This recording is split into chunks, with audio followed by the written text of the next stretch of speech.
We are live. I'm here with Lena. How you doing? Hey David, good to be back. Thanks Nice for to having me. see you again. And as I promised before going live, I'm gonna just button my lip. I'm gonna let you talk, lead the conversation. I'll speak when spoken to. How's that? That's fine. Yeah, I mean, there was a few different topics we wanted to address, I think. There's a few points I wanted to go back to on the last discussion. I did get a chance to look at your video on hard solipsism. I thought that was interesting. And then I know that there was talk about abortion that we were having some disagreements on. And then I think you mentioned you wanted to talk about gender. So, I didn't mention that. You mentioned that when you reached out on the Calendly app. And yeah, that would be fun. The abortion thing, I think it's like beating a dead horse. I don't really want to talk about that again. But no worries. one of my listeners and guests, they're interested maybe in talking to you about different topics, including maybe abortion. That's up to you. He's going to email you. Okay. So let's start So with what did that. you want to discuss? Well, I want to let you lead, but let's talk about the, since you mentioned it, let's talk about that silly solipsism mantra that I did. Did you listen to a couple of loops or did you just get bored and stop right away? I listened to it once. It kind of reminded me of the conversation we had a bit. I think like I mean, I didn't watch it enough to be able to word it exactly, but you have a certain way in which you connect the concept we were talking about of like direct experience and kind of in your mind that somehow logically follows to like God, and I just fail to see the connection there. Being. And so, yeah, I mean, I didn't really feel like you tackled hard Catholicism necessarily. Um,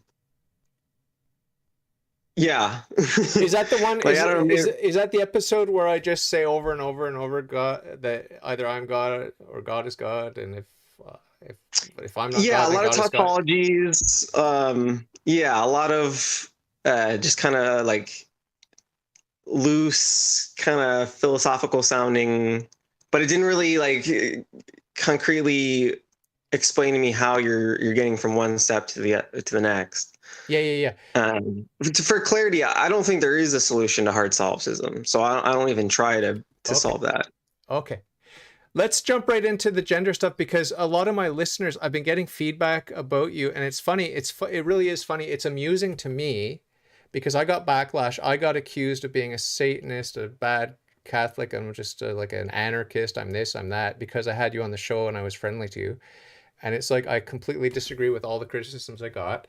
Okay, I could take all the criticisms like, yeah, I'm not a good person, I'm not a good Catholic, whatever.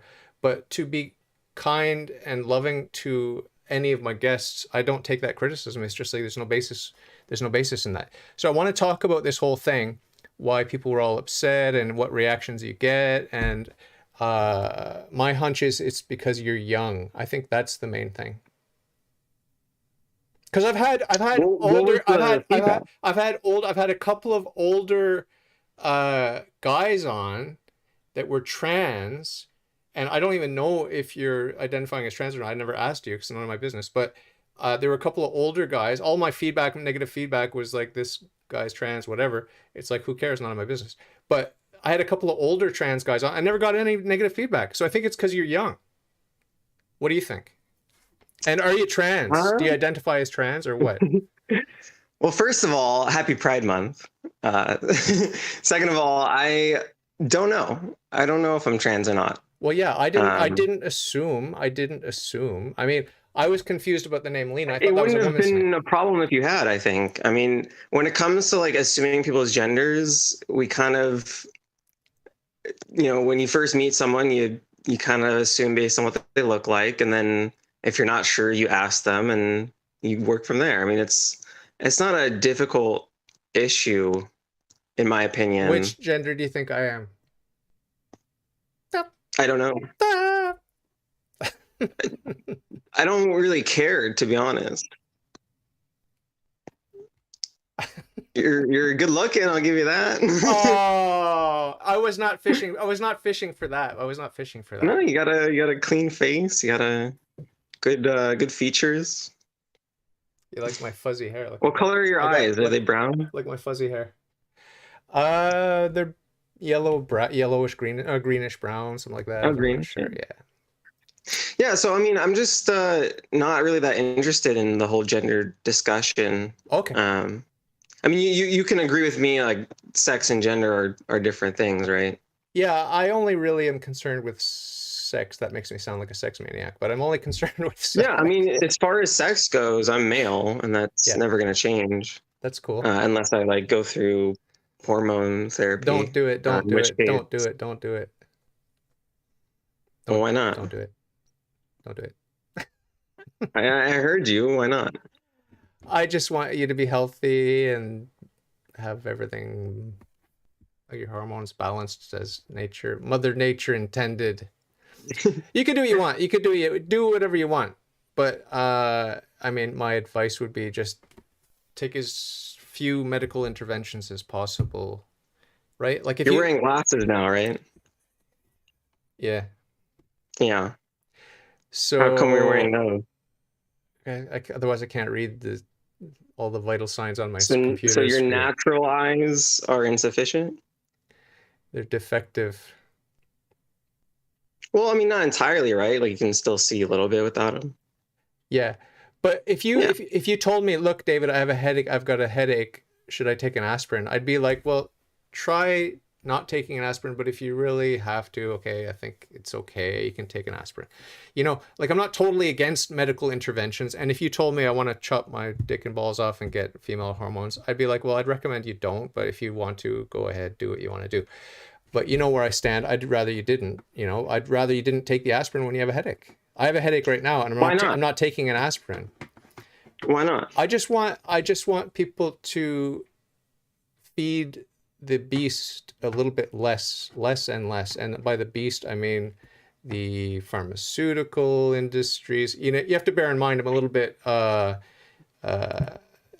paranoid or whatever about governments and big So pharma don't and big take tech. hormones because I'll be giving money to the pharmaceutical companies. That's one reason. The other reason is your health. I think you should just stay as natural as possible. Like, you know, if someone said I'm not feeling well, I wouldn't say go to the pharmacy. I'd say get plenty of rest and drink water. I just want to keep things simple. And if I could have like my wife, she told me, "Hey David, instead of wearing reading glasses when you're on the computer, why don't you like do these exercises where you can improve your muscles in your eyes and you can get your vision back?" And I said, well, it sounds cool. Send me the links, whatever. But she never sent me the links. But she bought me. Can I respond to that? Yes, you Because can. the reality is that if you don't wear your contacts, you're actually going to strain your eyes more. Is that right? Yeah. No, but she said there's a product. There are these pinhole glasses, and I actually bought them on Amazon because she told me to buy them. They have pinholes in them instead Hmm. of glass, and that helps somehow. Supposed to help your eyes. So I'm going to try it. But I mean, Was it science that figured out the pinholes? I don't know. It was, we tested them, right? And Okay, we you like want to figured talk out now? that they You like want to help. talk about science now? Well, it's all related, right? Like we're talking about medical treatment Yeah, for a condition, yeah. right? Do you have Whether a it be condition? eyesight or gender dysphoria. Yeah. Do you have gender Uh, dysphoria? well, yeah, You do? You're not happy? yeah. You're not happy being a guy? I mean, I'm not happy being a human. I don't know, I guess I feel like Ah, okay. overall discomfort. Yeah, It's a yeah. weird experience, Welcome to but the like, yeah, club. specifically with my like gender identity and expression, it's been cause for considerable stress. Can you talk a little bit about, without getting too personal, about what kind of like peer groups you have around you with your age group, maybe the younger people, the older people? What kind of feedback are you getting? Are people bullying you? What's it like? Well, I'm not in high school. I don't have like a stable social uh, network really at this point. You said you're a loner, Um, right? A loner? yeah, I've always been like I've always had friends, but I've always been kind of an on my own sort of person. So I've just had like a few close friends at different points in time. Um, but I generally try to keep the people who are supportive around me and let go of the ones who aren't. So sadly, I haven't really spent a lot of time with my parents, but yeah, I mean, it's, again, like I said, it's not really that big of an issue for me. I don't make friends based off of gender. I don't, But do people yell at you in the associate street? based off gender. Do people Huh? yell at you? Do people yell insults at you on the street? I had a kid on the other bike say something like "work it, girl" or something. Like, I don't remember what he said, but That's not an insult. That's not an insult. That's encouragement. You go, yeah, I girl. mean, I'll take it like a compliment, even if it is an insult. So, But I want to share a little. I told you I'm not going to talk too much, but I can't help myself. I'm going to tell you a little bit about my beautiful wife. She was harassed from an early age because she developed breasts early, and she was tall and good looking, and she was like the Miss Greek of her town in Ontario and stuff like that. So she's like a beauty queen, and people were like bullying her because of that. And then, you know, as she developed, she's got a sort of a manly beauty about her and certain male characteristics. And so she's been accused of being a drag queen, a transsexual, transvestite, like whatever, her whole life, like just by different ignorant people, like even random, I've seen it myself, like when we've traveled around Europe, people like yelling at her in the street, random strangers, like saying, "Hey, you're a drag queen, you're this, you're that, you're tranny." And I'm so sorry that she's had to deal with that hatred. yeah, I it's want her to irrational. know that I love and support her, and I'm happy that she has a loving and supporting husband. So she's got a thick skin because of that, and she's also a little bit disappointed in the younger generation that they're not a little bit tougher, because she had to get tough, and she's very tough, and so she's a little Doesn't bit softness disappointed. mean that they didn't have to go through that? I, huh? Like, if you're all tough, it's because the world made you tough, right? Yeah, Whereas if you're all soft, it's because you weren't really pushed a lot in life, yeah, right? yeah, So is it really bad to be soft, or is it really just a good thing because it means that you didn't yeah, like yeah, it's kind of like, is bravery a virtue, right? If we didn't have fear, if we didn't have struggle, these yeah. things wouldn't be virtues. Yeah, I see what you're saying. I see what you're saying, but there's this sort of tendency, I think, now to say, "Oh, you used the wrong pronoun and it's a microaggression, or that's a macroaggression." I don't know, Well, but it so to seems be like clear, like the persecution against LGBT is increasing. I mean, it might not be like worse off in general, but like it's getting worse in certain areas, much worse than in others. Certainly here in the are you States. attracted to men, like your sexual preference is men, or what? If you don't mind my I thought we were talking asking, about gender. if you don't mind my asking. Well, just to finish the point about your wife, thank you for sharing. She seems like a lovely person, and I'm sorry that she goes through that. I'm glad that she has tough skin. She's especially very special. Switching to sexual orientation now. Is this podcast like PG-13, or I don't? You can say whatever you want, and if I get flagged, I get flagged. But I think they've heard it all before. If you're like, Yeah, I mean, so I like like guys, I think they're gonna be okay with that. yeah, I mean, so like, I want to say I'm straight, but my sexuality, like my different sexual kinks and desires, like they all play into the way in which I express myself and the way in which I want to have relationships. So I don't fit nicely into category of like, oh, just girls or just guys. I'm not really attracted to like the masculine, but like this is gonna sound weird, but like the masculine energy I feel goes with the female energy well, and that's a good pair. And so Yeah. if I'm expressing the feminine side of a relationship, I would want that masculine energy from someone else. Well, yeah, I'm If in the that makes same sense. situation. I'm a biological man, but I'm a little bit feminine, and my wife's a biological woman, but she's a little bit masculine, and I wouldn't have it any other way. I don't want to be a jock, and I don't want a princess feminine woman. Period. Period. Yeah, and that doesn't make you a woman. Yeah, I'm not a woman. I mean, yeah, I can fantasize about all the power I would have as a woman. Like that would be so much fun. But I yeah. mean, Well, so like, are you a femboy then, or are you just more of a kind of like you said, a more effeminate male? I'm just not ultra masculine, ultra macho. Like, I mean, it's all relative. Definitely don't have an There you go. You're identity. right. You're right. I don't have an Yeah. identity. There's no checkbox on the LGBTQ plus whatever thing where I would ever check the box. It's just, I think there are men who are a little bit more sensitive and passive and feminine and receptive, and there are women who are more pushy and aggressive. Like, I have to admit that I'm sort of attracted to lesbians, like certain lesbians, not the pretty Oh lesbians, yeah. but the rough, edgy ones. I'm kind of attracted to them sometimes, like Tabitha, the hairdresser. I don't know if you remember her from reality TV. Tabitha Takeover. No, but I was gonna say I fell in love with an Olympic weightlifter. She well, she didn't look all, but like she didn't look like don't think of the villain from Deadpool. Think of like she was just like a sweet. She was like 5'4". She just looked like a cute girl in a dress, and then she'd get to the gym and lift Ah, more than you. It was it was a my turn on, I'll admit. my crush was on that Polish MMA fighter in the UFC, Joanna Jędrzejczyk or whatever her name was. She, Oh yes, do you remember her? She was I tough. do. That's the kind of woman I like, a tough, raunchy, potty mouth woman that's just take no Yeah. nonsense. I love that. But if I see like a six pack and muscles on a woman, I'm immediately turned off, 100% turned off. Don't like it. Yeah, so it sounds like we're both on all the same pages when it comes Yeah.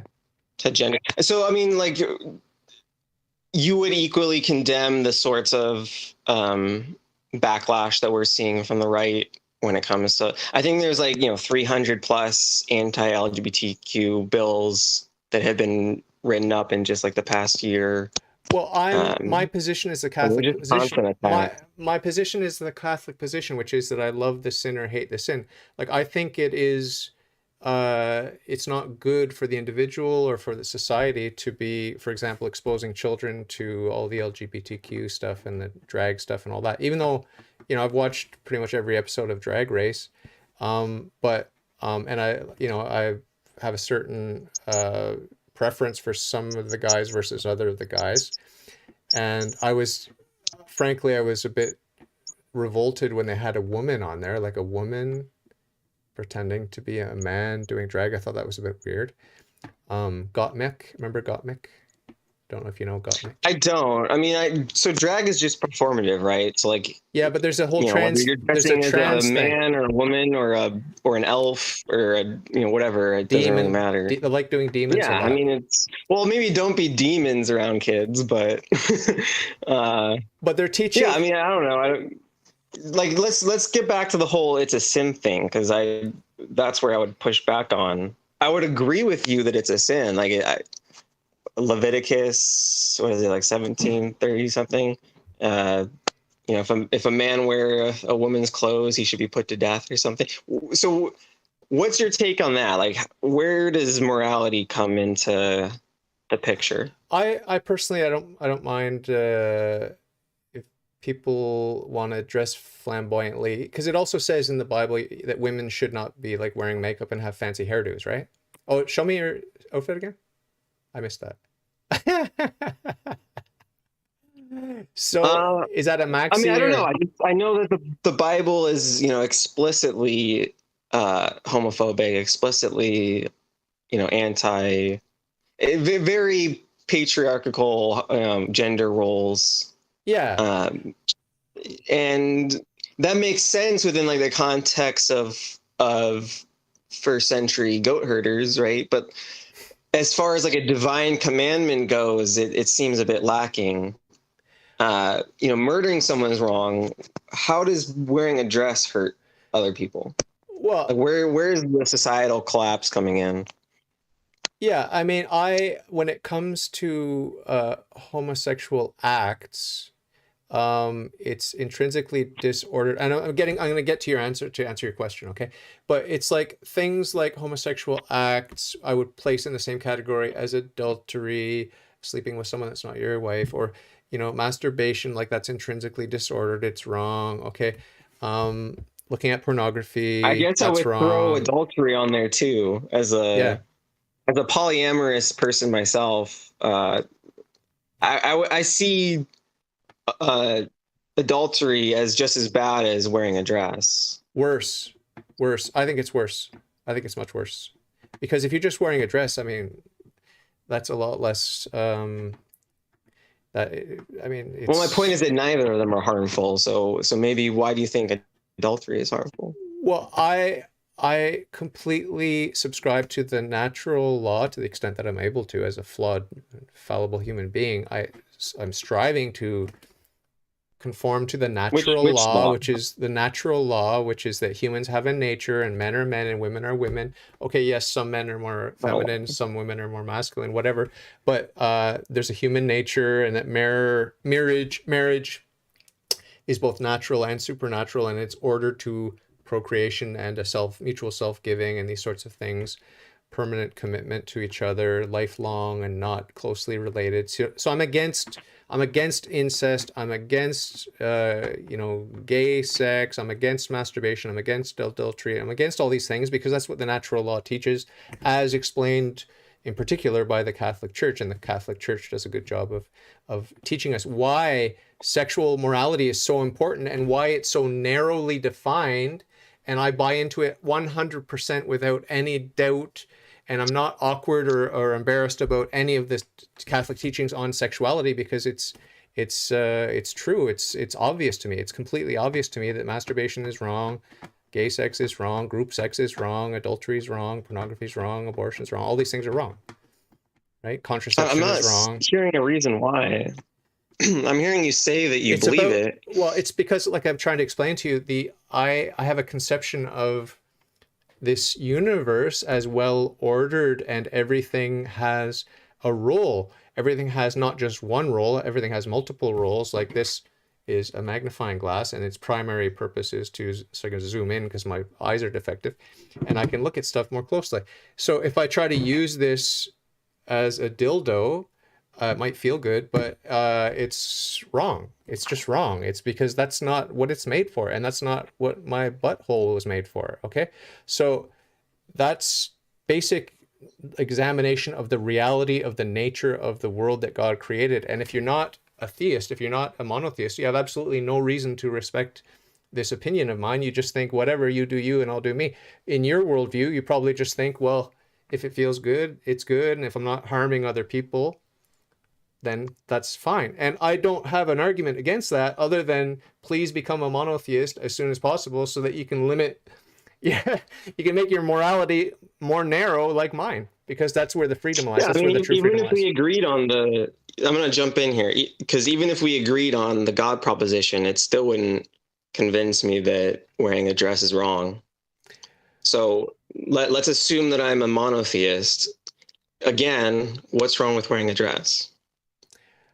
Yeah, I mean, it's just introducing confusion, I guess. It's like if I see you and you're all feminine and sexy, I might be attracted to you and try to like take you home, and then whoops, I'm suddenly in an awkward situation. So, like, I mean, this is not going to happen as a good Catholic man because I'm married. I'm not looking elsewhere. I'm not going to go home with any woman, much less someone that's just tricking me into thinking they're a woman. But there is that danger generally in society that we could confuse people about what is human nature, what is a woman, what is a man, what is a family, what is intimacy, what is sex. Like it's all. Yeah, typically deeply misogynistic Muslims or like Middle Eastern people will say, you women you got to cover up completely in a burqa or whatever, because if I see even a little bit of skin, I can't control myself. So it kind of sounds like it's similar to what you're saying. Like you can't have people looking like women because then you'll commit adultery in your heart or something. Yeah, well, it's all, I mean, it's, at the end of the day, it's, you're free to do what you want. You can wear a dress all you want, whatever. I'm not going to lose any sleep over Well, that. the Bible says otherwise. Right. God commands the death penalty for it. So don't just say that it's like you can do whatever, because No, that's but you can choose to do whatever you want to do. You can even murder babies or whatever. You can do. right, but it's wrong. You Yeah. agree with Leviticus that it's like an I think it's abomination. wrong. I think it's wrong for a man to dress up like a woman. Um, Even when I see it done for fiction just to be funny, it still bothers me. Like I watched a Yeah, lot. like you might not prescribe the death penalty, but it's deserving of the death penalty. Well, that's Like not it's of the same moral egregious nature. that's not what my religion teaches. My religion, and this is where I'm going to sort of correct a misconception about Old Testament versus New Testament. Okay, as a Catholic, I don't just stone everyone that the Old Testament says to stone. Why? Not because I'm weak and effeminate, but because the Catholic Church understands that the teachings of the Old Testament, a lot of them were concessions to the stiff-necked people, the Jews. Like Jesus himself says in the New Testament, he says, what does Moses teach about divorce? And they say, well, Moses allowed divorce.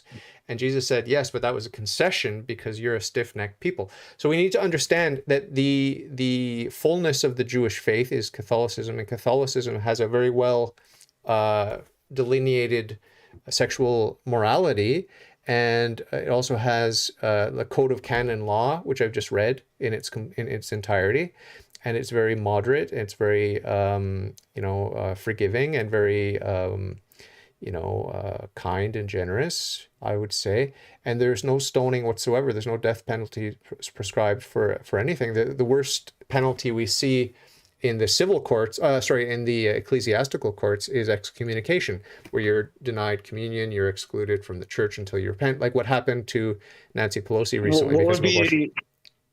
What would be the transgression for that? For what? For that punishment? There are many. Like, for example, if you're just give me one. If you're promoting abortion as a politician. Okay. So like Nancy Pelosi. What would be like a sin that's not deserving of excommunication? Masturbating. Good example. Okay. So masturbating. Everyone would be excommunicated. Can you imagine? Like everyone's excommunicated suddenly. At least all the men. I don't know what the women get up to. Everyone masturbates. So masturbation isn't as bad as abortion. It's not as morally egregious as abortion. Yeah, for sure. Because they have different punishments, right? Yeah, there are all kinds of grades, and they're yeah. So some sins are worse than others. We can agree on that. So where does wearing a dress fall in? Where on the spectrum of sin does that fall? The cross-dressing? Yeah. It's very minor for me. It's way less egregious. Not as bad as masturbating? Or no, it's not as bad as masturbating as far as I'm concerned. What is it worse than? What is the worst sin? No, what is it worse than? Not maybe what's the word. I mean, that's probably harder to do than saying at least one thing that's worse than cross-dressing. Like if someone stole a pencil from work, or if someone put on a dress, like a man put on a dress, which one is worse? Like stealing that pencil from work? I've worn dresses and I've stolen pencils from work, so I've done both, and I don't really feel too bad about either. So you're putting it really low. You're saying like it's like pretty much like God's mildly annoyed if he like finds out about it, but like yeah, I mean, I don't know. It depends what your agenda is. If your agenda is to take down Western civilization, destroy the family, destroy the church, and to make a mockery of God and marriage and intimacy, then yeah, you're in deep trouble. But I don't think that's your particular agenda. You just like the dress, right? You just like enjoy wearing the dress. Not a big deal. I don't think it's a big deal. I think that's a great transition point to talk about my agenda and like what I'm looking out of conversations with people, why I'm looking for the truth, why I care about this stuff. So I'm a socialist. So I believe like my highest virtue is individual freedom, right? Above all else, I want to maximize freedom for people. And I see a few byproducts as a result of that goal, or like of achieving that goal, namely equality, but also a few other good things that aren't necessarily the goal in and of themselves, right? Like my goal is not to make everyone equal. My goal is to provide everyone with as much freedom as possible. And then if everyone has maximal freedom, then that would make us all equal. So I am for the Enlightenment values. I stand with Locke and Hume and the logical positivists. I stand for science in general, as people have already grasped from my last interview. And I believe in nonviolence. I believe that violence should only ever be used for self-defense, that's the proper use of violence, and that we all have a moral obligation to defend liberty, to defend freedom, to defend the highest human virtue.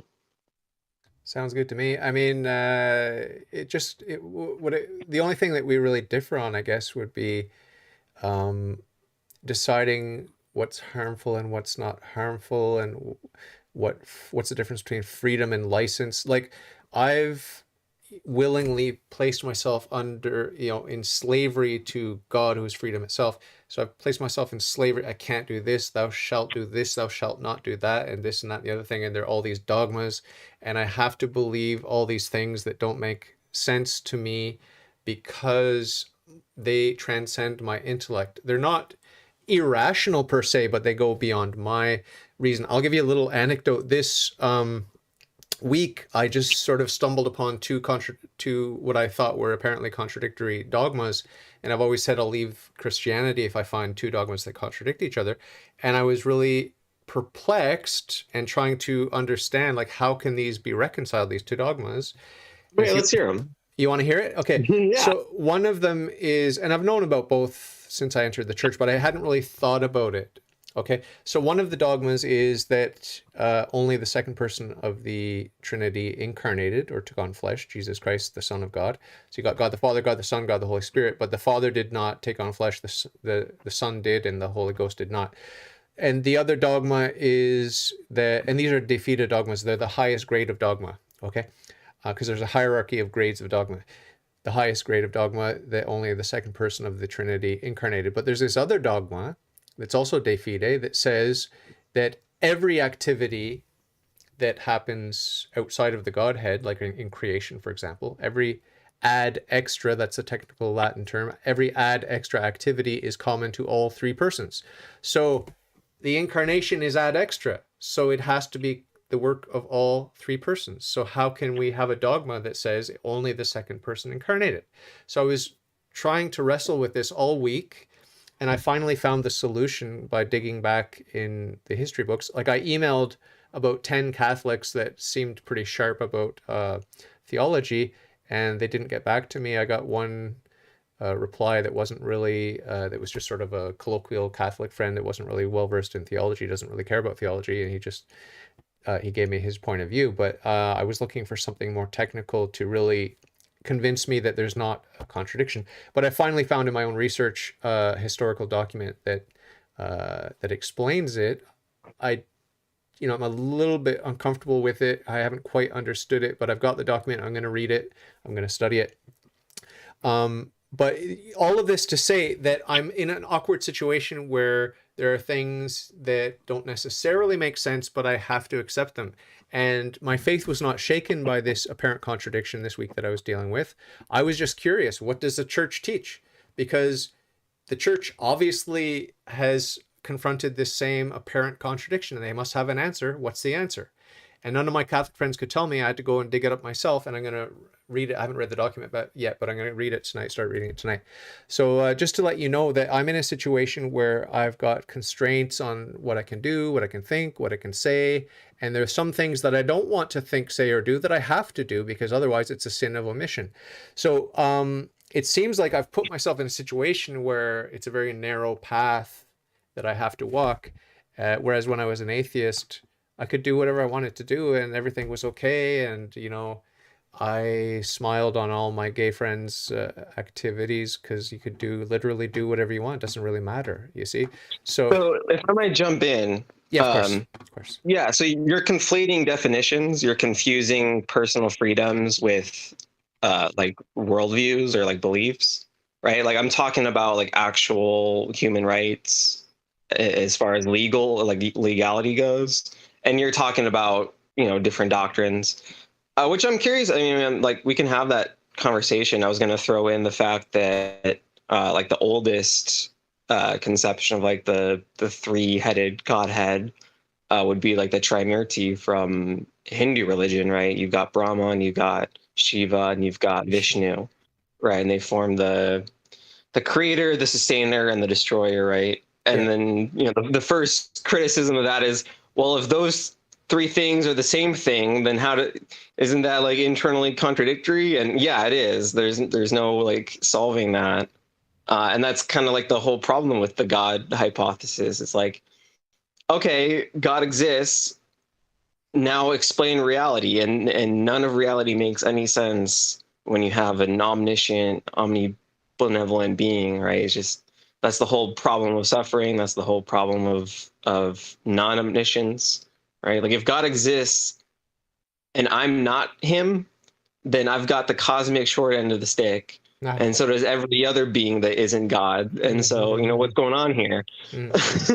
I agree with And you. I'm sure that there's all sorts of ad hoc rationalizations that the theists have come up with to try and rectify that. Yeah. I'm not really curious whether they work or not because they haven't substantiated the claim in the first place. Can I say something? Yeah. Because I really want to talk, but I also want to try to be a good boy. Like I said, I was going to be a good boy. So, the fact is that it all comes down to that existential discovery that I am and that I can't deny my own existence. And I know you're not too comfortable with this because you think it's just flaky, but I am, and either I'm God or I'm not God. And if I'm not God, then I agree with you. It's completely absurd. How can God exist and at the same time not God? Like I'm not God and I exist. That doesn't make any sense. It does not make any sense whatsoever. It's absurd. And I'm fully aware of the absurdity of the fact that I exist, but I'm not God. Like that doesn't make any sense whatsoever. And how can God exist and I exist? Here's one post hoc rationalization.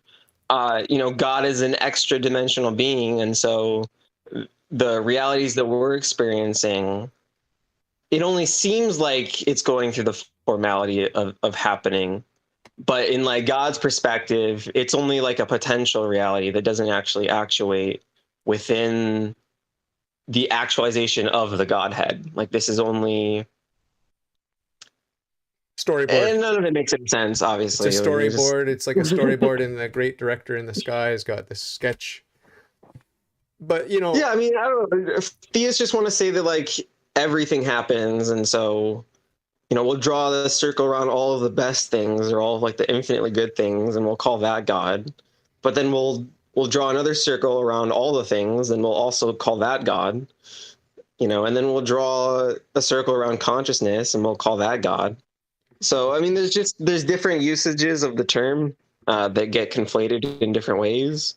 And I think that has to do with the origins of these kinds of ideas, which really do come from, I don't know how much we got into this before, but shamanism being the origins of religion. We can say with pretty good certainty which drugs which peoples were doing and how that affected their their cosmology and their metaphysics. If you're one of the religions that's incorporating acacia wood, which has DMT in it, into your ritual ceremonies, that's what the Ark was made out of. You're gonna have the Gnostic hallucination. You're gonna have these really intense, different experiences of what feels like divine intellect or like super intelligent entities and stuff, and then you're gonna like try and create some sort of coherent worldview around it. Yeah, as an atheist, I took mushrooms and I felt the unity and I felt, perspective on my place in the cosmos, and I was just very small and So was that God? I mean, you could say like maybe that was a part of God, right? Like maybe that the peak of that experience is makes up is a finite part of the infinite whole. It is God or something, right? Um, yeah, but there's lots of those experiences. You can have all sorts of different unifying or like cosmic consciousness sorts of experiences on drugs or otherwise. I mean, meditation is like the other pathway. extremely reliable method. That's what the Buddhists are doing, you know? Yeah. If you told me you're going to try either some nasty drugs or meditating, I would recommend meditating. It's more natural. Not to say it's not dangerous too, but I do want to let you know and my listeners know, and I've talked about this before, that I'm very, very, very, very sympathetic to monism, where there's only God and everything else is nothing. Like I'm nothing, God is everything, I'm nothing. So But everything is God. well, it's like I came from pantheism to begin with. Like I was a pantheist when I was an agnostic. I was not a hardcore atheist in my 20s and 30s. I was more of a pantheist And to agnostic. clarify, pantheism is that every like every fundamental piece of reality, like the smallest things, are each God in like individually. Yeah, Is that right? yeah, it's divine. It's all Like divine. you can take an Everything's divine. electron and like that's a God, and then like a cell is God, and then like Yeah, all the parts are a God. group of cells is God, and like a person is God, and then like a society is God. Like it's all God. Like the Eastern religions say, this idea of separation, like you're over there, I'm over here. This is on one level, Illusory. on it's sort of got some level of reality, but at a higher level or a more fundamental, deeper level, it's illusion, because the only reality is the unity of God. And so I'm very sympathetic to the Eastern philosophies because of that. And there's a certain compatibility with Christianity, with Judaism, with Islam. That's why we have mystical Judaism, mystical Islam, mystical Christianity, because guess what?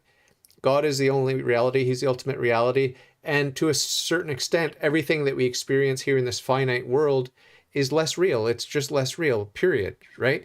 So I have a lot of sympathy for the East and all the mystical traditions of monotheism, Sufism and I was going to Kabbalah. add, because of my acid trip, I'm technically an Eastern theologian. Ah, By really? definition, yeah, because they say if you've had the Gnostic experience, then you're a theologian. That's what they mean by theology. Is like it's that mystical, direct connection, sort of Yeah. divine revelation. So I'm a little bit out there on a limb, like a little bit in crazy town. If I were to talk to a regular Catholic in the pews, they'd think I was completely crazy. But because of the mystical experiences I've had, and because of the direct existential experiences I've had, I'm very comfortable with some of these wacky ideas, because you just have to experience it to see the oneness and to see the And the like nature. experience itself is contradictory. That's the crazy thing about it. You know, it's like these different concepts seem contradictory when you think about it, certainly when you're sober. But when you're high, when you're in these altered states of consciousness, you can have these contradictory experiences that just are. And it's just really, really bizarre. Yeah. Um, Well, it's like and so again, as a naturalist, I look at the mystical experience and I say, okay, let's drop all of the assumptions and pretenses, and let's try to come up with like an actual system of information around this. And then like the best we've been able to do with that is to recognize a few truths. One, it's happening all in your head. That you're not leaving your body when you might think that you are. That you're in fact lying on the ground convulsing like an idiot, uh, and the rest of the tribe is watching over you. So, like putting the religious experience within a naturalist context not only makes more sense, but is like infinitely more useful. because like now we can actually like say something about it. We can like look at the person's brain state. We can actually do science. Whereas if you have a bunch of religious assumptions about the sort of mental experiences that we can have, you're never going to be able to tell what's brain chemistry and what is demons. You're going to be, and that's the same sort of problem that a lot of schizophrenic people have, right? Schizophrenia is a lot easier to deal with if you're a rational, skeptical, science-minded person who is able to listen to the people around them who are telling them that what they're seeing isn't real, right? And to be able to like separate the delusions from when they're more clear-headed. That's a lot harder when you're religious, because when you're religious, you have no idea if it's all in your head or if you're actually getting attacked by spiritual entities of some sort. Well, I disagree because the church has very solid foundation in philosophy, which is a higher science than the natural sciences. And you may disagree about that, but that's my particular I opinion. do. But also, there's this thing about the natural sciences. They are good. The universe is well ordered because it was made by God, and all good God. And there's nothing in nature that's not well ordered. Everything is well ordered. And when I spill my drink, that that chaos, what seems like chaos, happens in a very well ordered way, and it's all very well ordered.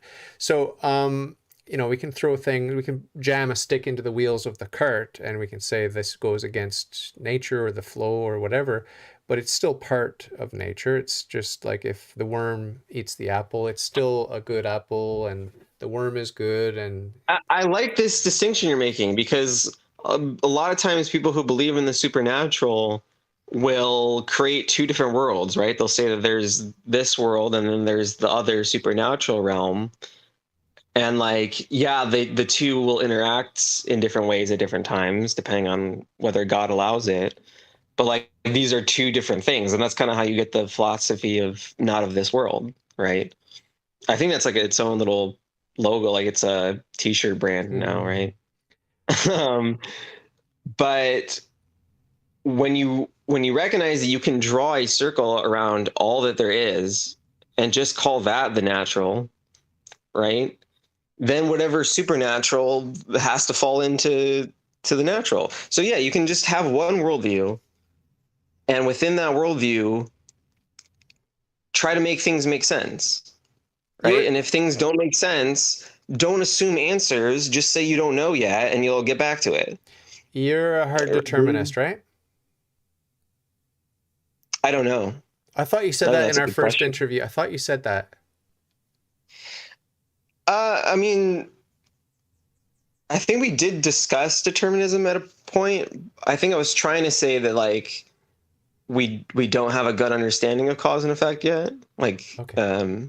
We don't know if everything is deterministic or if there are random events at like the quantum level, right? Like we just don't know if there is some level of randomness, but there's enough order, as you say, right? Like the universe is orderly enough to where we can make predictions, right? And like predictions, well, that's one of the big four operational criteria, to get back to that, right? So like prediction making is the most important, and that's why science is better than religion.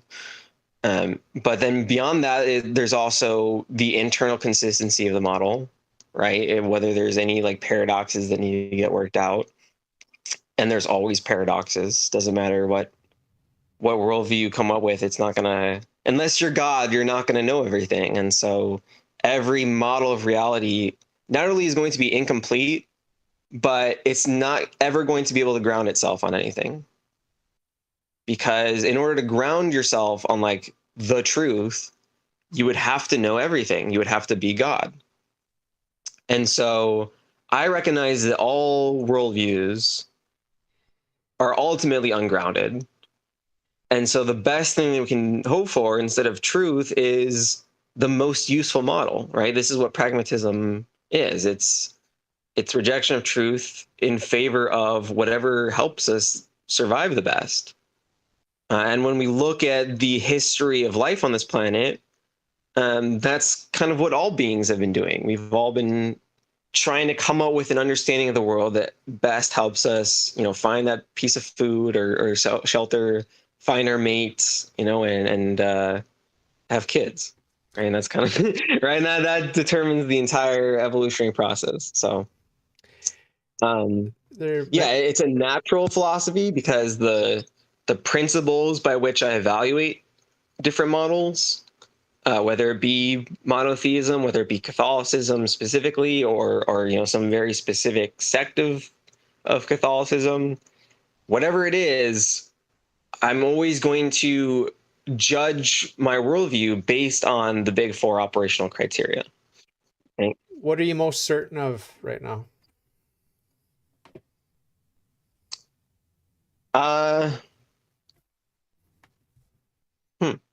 That's a good question. Like 1 + 1 = 2. You're pretty certain about that? Certain. Well, so like that's just a tautology, though. Yeah. Right. But logical positivism says that there are only two classes. There's tautology and nonsense. So that's what logical positivism says. Well, yeah. So like, yeah, I'm maximally certain that 1 + 1 = 2. Thank God, because some scientists today think it's a social construct. Yeah, I mean, I don't even want to say I have a level of certainty because it just is. That's just what it is. 2 + 2 is 1 and 1 together is 2, and there's no getting around that. Yeah, and the fact that you exist, if you disagree with that, you don't understand what's being said. And the fact that you exist or have experience, or however you want to phrase it, you are certain of that. You have to be certain of that. Right? Yes, I agree with that. And what I'm not certain of is that therefore some supernatural entity or something like so help me get to the next step. And not now, because I mean we've tried last time. This is something that I feel like that should be your main project. Yeah. Is like figuring out. Convert Lena. No, not me. I mean, if you come up with a logical deductive argument, right, that logically follows from the a priori direct experience of consciousness, right, then anyone who looks at that and understands logic would have to be compelled by it, right? Like that's the beauty of logic. So, when I was a Christian, I wanted to prove God. As an atheist, I still want to prove God, because if I'm a scientist. So if we can do it, let's do it.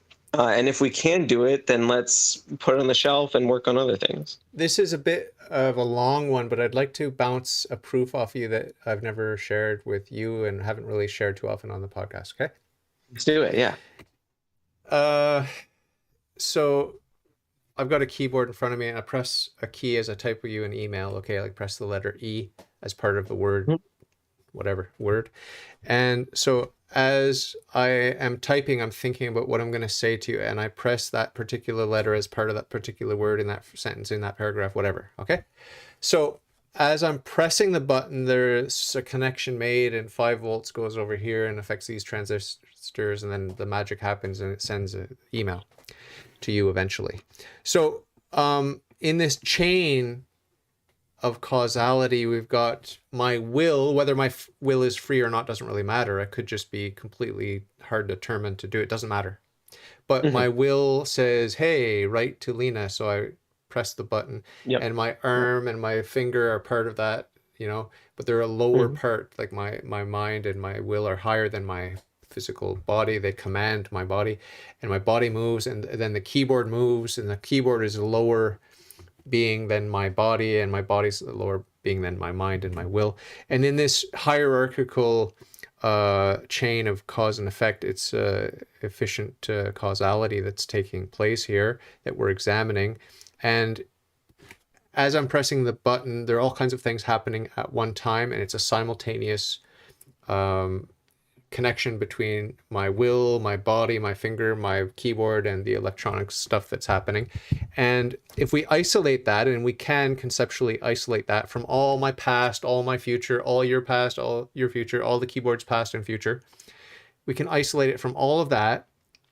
And the technical term for all of those temporal causality chains are accidental causes and accidentally ordered causes. We can dismiss those and we can isolate this vertical simultaneous chain of cause and effect right here, right now, what's happening right now. And it's called the essentially ordered causal series. And so the fact that it's happening, the fact that it's manifest, the effect is manifest, that letter E does get typed and the whole email gets typed and it gets sent. This is a manifest reality. So we start with a manifest reality and we work up that essentially ordered chain of cause and effect. And we know there is a first cause in that essentially ordered series, which is not caused by another cause further up the chain. We know there's one and only one first cause in that essentially ordered series, because otherwise we would have to say there's something missing, something essential that's missing from each and every one of those causes and effects in the final result. And but the final result is manifest, so that's so we know there's nothing missing. So there is one and only one first cause in that essentially ordered series of causality. And the fact that we are able to conceptually isolate it from the accidental causes and the accidentally ordered causes means that it is formally possible that that first cause in the essentially ordered series is atemporal, not temporal. And so it's a necessary truth that it's possible. And because nothing can bring into or out of existence an atemporal cause, we know with absolute certainty that it's necessarily the case that there is an atemporal first efficient cause, and this is what we call God. So this is Blessed John Duns Scotus's modal proof for the existence of God. What do you think? There is so much wrong with all of that. Wow. Okay, let's break it apart. So you're taking a slice of time. Yep. Right. You're putting arbitrary starting and ending points on it, right? Yep. Right. So you're just taking the slice of the timeline. Yep. And you're looking at you're looking at the edge of that timeline, right? Like if that timeline's a ruler, you're looking at one end of the ruler. Yeah. And you're saying this is the where the ruler starts, right? Well, it has a history. The ruler has a history, but we can isolate that ruler from its history for the sake of this examination. By the arbitrary line that we're drawing. Yeah, we're just drawing a line wherever, and then we're saying before this, forget about it, and then everything after that. So then that where we're drawing the line, that's the first moment, right? It's a logical order. It's not a temporal order because it's all simultaneous. We've isolated it from before and after. We're just looking at the now. And so there's a logical priority, but not a temporal priority, because I'm willing to press the button as my finger is pressing on the button and as the button is pressing on that transistor or whatever it is, the electronics. It's all happening simultaneously. No. It's all happening simultaneously.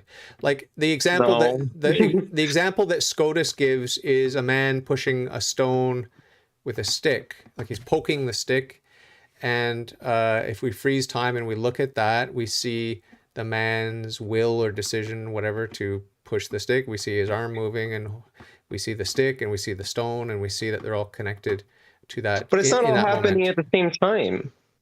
Well, select freeze time and look at what is happening exactly at that moment. If you freeze time, then there's nothing moving. Yeah. There's nothing moving, right? You freeze time. You just see, like if I'm punching someone in the face, you just see this, and the pressure is there. Like the pressure hasn't been relieved yet because the guy hasn't bounced off my fist yet. Okay. So we're just looking at the vectors, like in physics when we do these examination of vectors. Like if you put a weight on a scale or something like that, you've got the equal and opposing force, Newton's laws, and all these sorts of things. So we've got these so you're taking an infinitely small line segment. You're taking one line segment out of the timeline. So you're doing it's like calculus, right? You just got an infinitely small section of the timeline, right? And you're saying, and then you're trying to ask, like, what's the first point in that time? Like there is no first point. It's just one. It's just t equals 1, or whatever you want to call it. T equals no, X. But if we have a stack of books sitting on a scale, there's a top book. Okay, so this is just an analogy. like the scale is registering a certain amount of mass or weight or Mm-hmm. whatever you want to call it, and it's because all these books have a certain mass, and gravity is affecting them to push them down or pull them down or whatever it works. And it's a static image. Even if we look at it as time is flowing, they're just sitting there, and the scale on the needle on the scale is sitting at its accurate weight. And we look at the first book, second book, third book, and fourth book, and we see how these force vectors are adding up, and we know that there's a first one, a second one, a third one, a fourth one, and we know the relationship to the scale, and we know that the scale is sitting on the floor, and the floor is sitting on the earth, and whatever. We could do this analysis. When you say first one, second one, you mean like in the stack. At t equals 1, we put one book on, and then at t equals 2, we put another book on. Like they're sitting there. The stack is sitting there. And okay, so you're just arbitrarily saying this is the first book, but like you could count from bottom up, and then the bottom one would be the first one. Yeah, but the scale has 4 books on it. The bottom book has 3 books on top of it. The second book has 2 books on top of it. The second from the top only has 1 book on top of it, and the top book doesn't have any books on top of it. It just got air molecules bouncing off of it. So they have a logical order. There's a logical order, and when we do a Newtonian analysis of the force vectors, we're going to assign them according to their logical place, and we can dismiss the question of time. We can isolate it from time. We could just look at what is causing this needle to be at this position? Well, it's caused by this book and that book and the other book and the fourth book.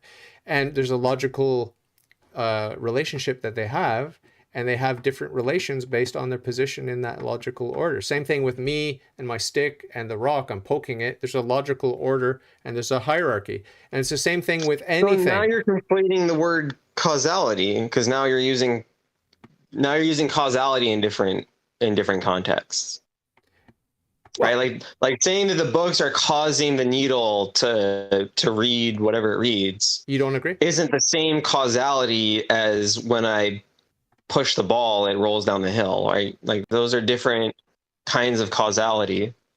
No, not really. It's different effects. Like every event can be seen as an effect, because there's no event that's not an effect, right? No, I agree. They're both causes and effects. It's just that one describes like the interaction of Newtonian physics, right? When you roll the ball down the hill, right, and the other one describes the effect of mass, but it's still like Newtonian. It's still Newtonian. Of gravity on mass.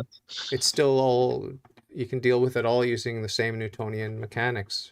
I'm just pointing out, it's just there's different ways of talking about different kinds of causality and cause and effect.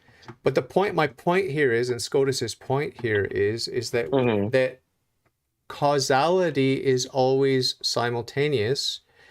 Immediate causality is always simultaneous, and causality, properly so called, is immediate causality. So yeah, sure, when my parents got together and procreated and then I was born, it's the same thing with my grandparents. Like we can go back through the family tree, and it's like, yeah, there's an accidentally ordered chain of cause and effect from my ancestors all the way down to me. Okay. But there's not that essentially ordered series where, for example, if my grandfather was involved, or much less my great-grandfather being involved in the procreative marriage act of my parents, because he'd already passed on. He'd already died.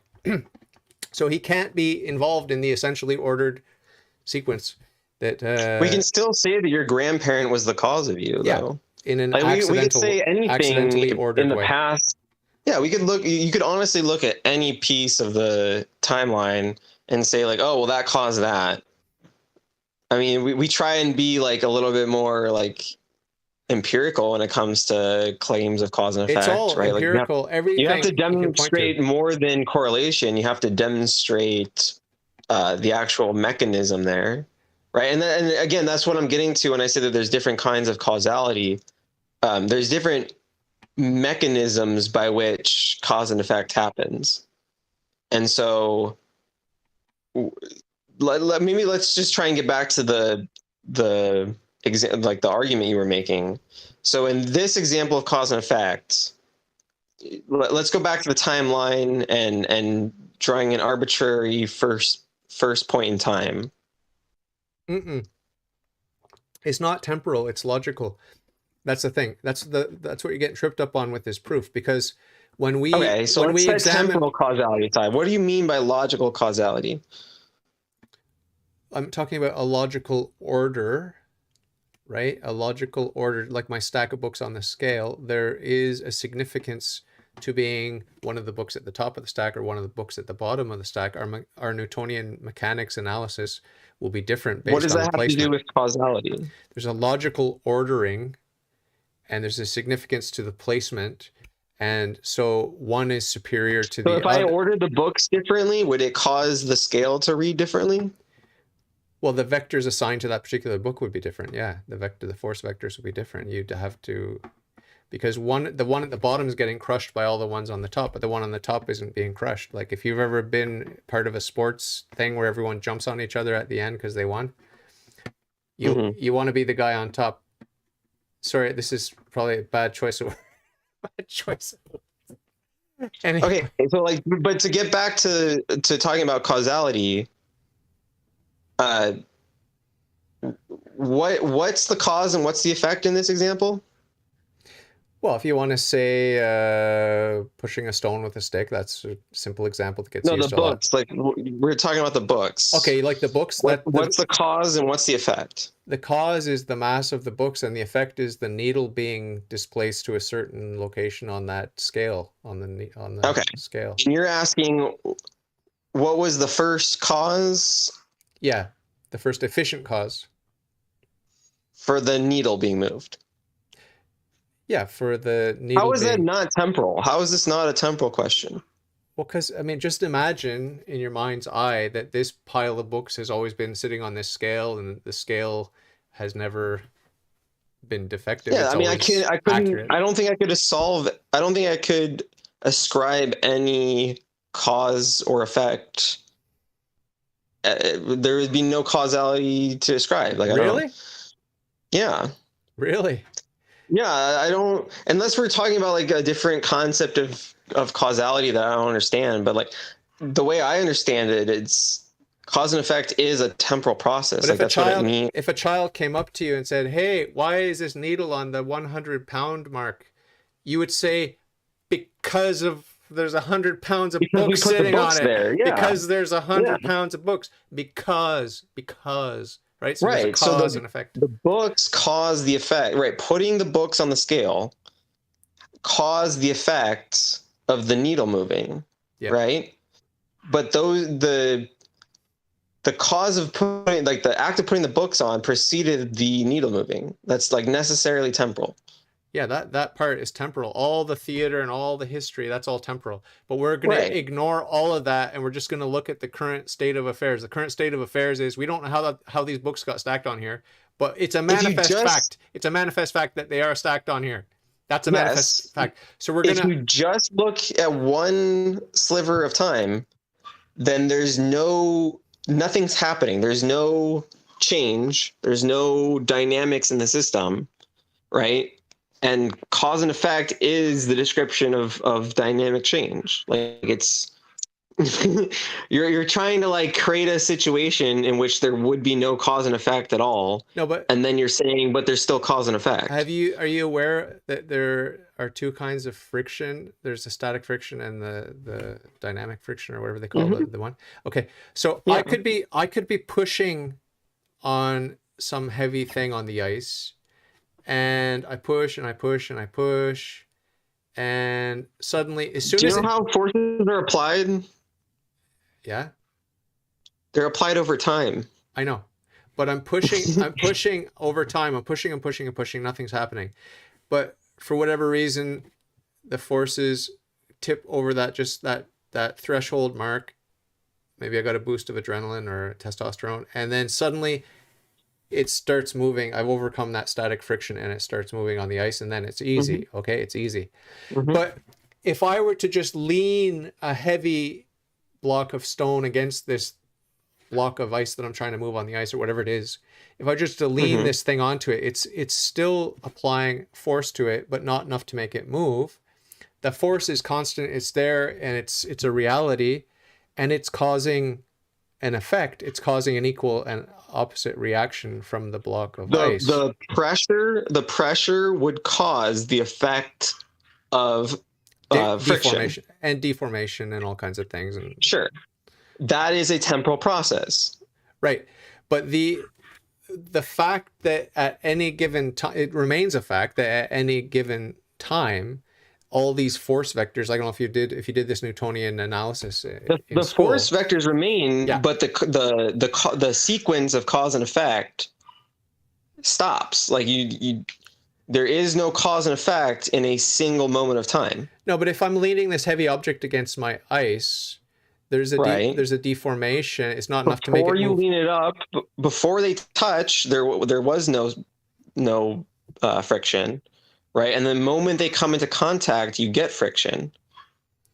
Yeah, and there's an equal and opposite reaction and all these sorts of things. Like all these things come into effect because of the configuration. But if you freeze framed at any moment where those two objects are in contact and creating friction, if you freeze frame, then there's no effect happening. Sure, like there is no change. It's only until time starts moving that you see what friction is, that friction means anything. Let's use a simpler example. Let's use a simple example of a pendulum swinging, okay? And it's at its peak up here, it's stopped, okay? Because obviously it's going this way and then that way. In between, it has to stop for a moment, right? We freeze frame the pendulum at that exact moment where it's stopped at the peak of its height. And we do a Newtonian analysis of the forces at work there, ignoring error and all that sort of thing. But if we want to simplify, but it remains the case. What's your cause and effect in this analogy? Well, it's always the same thing. There's potential energy that actualizes. That's cause and effect, right? You have to identify what the effect is. So what exactly is the effect? Motion. Okay. If we're freeze framing the pendulum, is it in motion? Well, it's in motion, but we're using our mind's eye to isolate it. It's not in motion. Everything's in motion. If time is frozen, nothing is in motion. But we can't freeze time. We're just conceptually freezing. This is your analogy. This is your hypothetical. We're not hitting a stop. We're not hitting a stop button or a pause button on the universe. The universe is rolling on, but in our mind's eye, we can conceptually isolate now from before and after. We can isolate now from before and after. But I can't hit the pause button. I can't hit the pause button and literally make it stop. I can't make it stop. You can't do either. No, you can't do either, David. You can't do the first. You can't say when now is. Now. That wasn't it. You were off by like just a few milliseconds. You were off there. Do you like Zeno's paradox? I do. I'm a fan of that one. I knew it. I like better the old Chinese one. You can't step in a river twice. More than that, it's not that you can't step into a river twice. It's that you can't even step into a river once, right? Because the act of you putting your foot into the water, well, the water's moving, right? So it's like a different river as you're putting your foot in. But then also your foot's changing, right? Like cells are growing and dying on your leg as you're putting it in. And so everything is changing. Everything's in motion. Yeah. Yes. We talked about this last time briefly, and we had a bit of a So can we identify a first cause then is like the big question. Absolutely. I don't think so. I'm 100% convinced that there are essentially ordered series of causality. And the reason I know it with certainty is because to say otherwise is to say that, oh yeah, this effect has a cause, but it's not an immediate cause. It's a cause that's mediated through time. Like it's not possible. Every effect has to be immediately caused. Now, there can also be these accidental causes and accidentally ordered causes. Like, I'm not denying my father's existence or my grandfather's existence. I'm just saying when I press the letter E when I send my email, they're not in that essentially ordered chain of cause and effect. So we have to make a distinction. We can make that distinction. We must make that distinction. And it's all important to understanding the first efficient cause. And we'll talk about this. I do have to go. Unfortunately, I have to leave you. No I worries. would love to keep Let's talking. just I'd love to keep talking let's with just you. identify the disagreement, which was that I'm not convinced that there is a first cause. Yeah. Or that you could identify. Or sorry, no. I'm not convinced that cause is simultaneous with its effect. That. We'll discuss that next time. But yeah, that we can. And think about it. Thank you Think so about much. it. Think about it. Yeah. No, I will.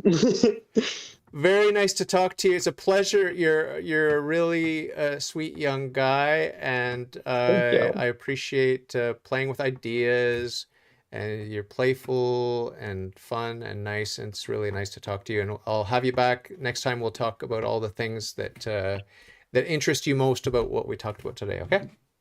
Sounds good. Thank you so much. God bless you. Have a great day. We'll talk soon. Bye. Bye.